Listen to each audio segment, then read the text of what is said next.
Hi, Smart Chicks. It's Ellie here from Tipping Point Consultant, here for week 2 of the November challenge. We are all about making money, and making money is fun, we believe. If you don't agree, please do comment, because we'd love to know more about why it's not fun. We are here to talk about the second key driver of profit. Last week, we spoke about lead generation and what you can do to actually increase your reach. This week, we're going to talk about the conversion rate and what it means. So first of all, I'll talk about what it is.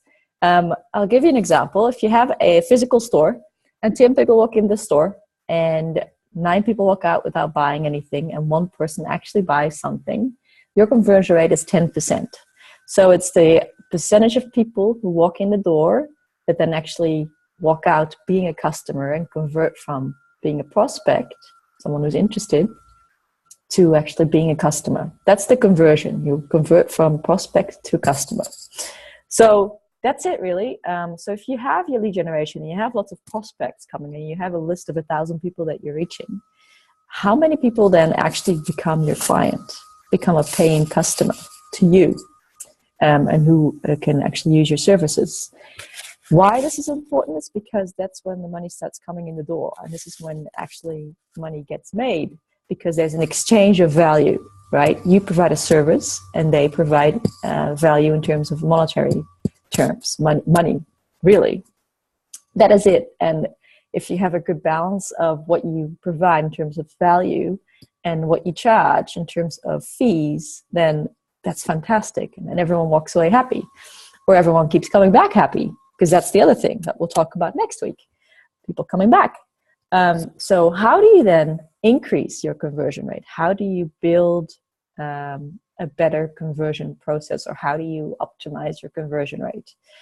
2 things we want to give you to think about is, the first thing is you need to connect with the people where they are now.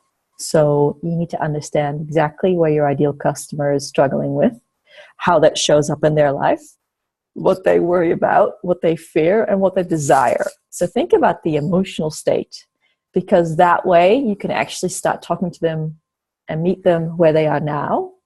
And then the second thing we want to give you is use a structured process or steps or a formula or an infographic to show them where they can go to, or what they can become, if they follow the value-adding services that you provide. Now, having said that, it doesn't mean that you don't provide value up front, because we totally and utterly believe in sharing value up front. It's about giving them enough so that they can keep going and they can start on the journey, and then providing enough information for them to actually understand that they need help. And that's where you come in. This is where all the knowledge, all the know-how, all the experience, all the personality, everything that is you gets packaged up and provided to them as a pathway or as a structure for them to walk through.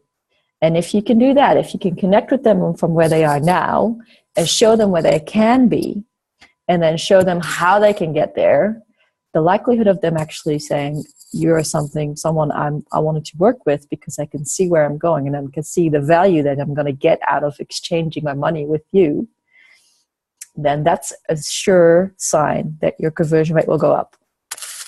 The other thing that you can do is actually create content, right? This helps with lead generation as well, and blogging and vlogging and webinars, etc. Just as an aside, the average conversion rate for webinars is 5%, and the average conversion rate for email marketing is 1%. These are the numbers that go around. So if you send an email to 100 people with a product offer, one person might buy it. That's a good conversion rate, apparently. So keep that in mind. But if you want to avoid having random acts of content, you can use your structure to figure out what you want to say and how you want to talk about things, and in what sequence, because that's when it connects back to your ideal client. And to ensure that people actually can say yes, you need to ensure that you have a call to action. God knows we've been guilty of providing content and forgetting to put in, oh, by the way, if you want to work with us, come and sign up here. Or if you want to know more about this, book a webinar or book a conference call. Or, you know, that call to action is your invitation for them to come on board with you. If you don't invite them, they might never say yes because they don't know you can invite them. They don't know you offer those services. They're not aware that you were talking to them, and they didn't even realize that they can actually purchase a service from you. So put a call to action. So the action for this week, one is, the biggest one that's probably, and it's a simple one, it doesn't take much time. Go and see if every single piece of content you have on your website, on your Facebook, on whatever, on your page, has a call to action to it. If it doesn't, it means you haven't invited people for you to come and work with them. You haven't invited them in.